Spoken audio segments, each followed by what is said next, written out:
Hello guys, back my new vlog. आज चाहिँ म हिँडिरहेको छु होइन, प्याज बोकेर। प्याज बेच्नको लागि गाह्रो हुन्छ कि अब गाइस हेर्न सक्नुहुन्छ। अब प्याज बोक्नु गाह्रो हुन्छ। एक दुई किलोमिटर हेरेर चलन निक्लिमा यस्तै बोक्नुपर्ने हुन्छ गाइस। यस्तो गर्नुपर्ने हुन्छ, यो हातले मोबाइल लिनुपर्ने हुन्छ किनकि भगाउनु गाह्रो हुन्छ गाइस। तपाईँहरू सजिलो हुन्छ भन्नु त्यो फेर्न सक्नुहुन्छ। म यहाँ हिँडिरहेको छु होइन गाइस।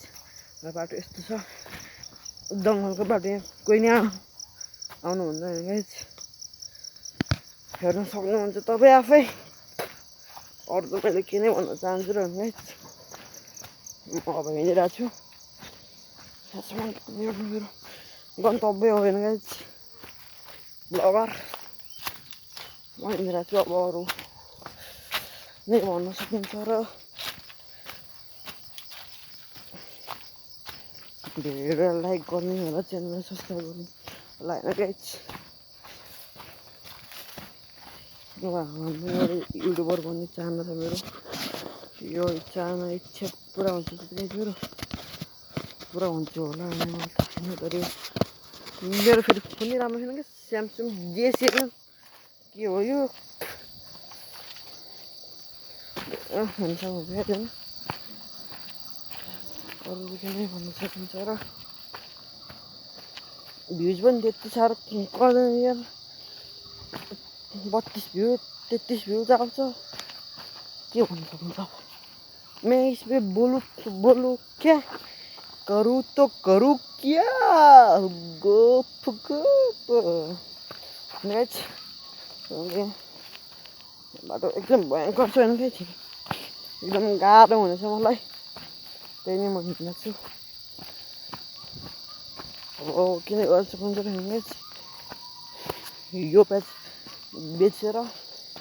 अभी कसले रुख काटेछ यार गाइस। यहाँ चाहिँ बाटो बन्द रहेछ। फेरि उहाँ आएर माथिबाट हिँड्नु झ्याउ हुन्छ।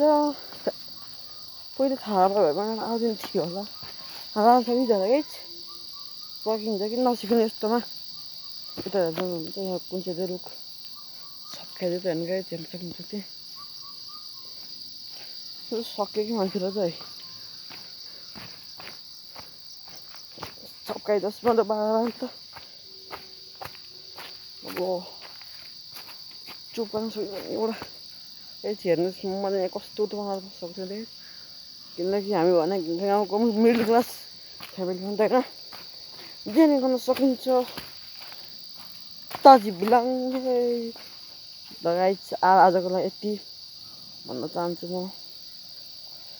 मेरो नेक्स्ट भ्लग पनि आउँछ, सबैले हेरिदिनु होला। माया साथ सपोर्ट गरिदिनु हुनेको लागि म हार्दिक अनुरोध गर्दछु गाइस। धेरै गाह्रो भइसकेको छ मलाई। म त यहाँ बसेर एकछिन गाइस। ल बाई, आजको लागि यति। पर्सितिर भेटौँला हुँदैन गाइस, गाह्रो भयो क्या मलाई। ल गाइस बाई।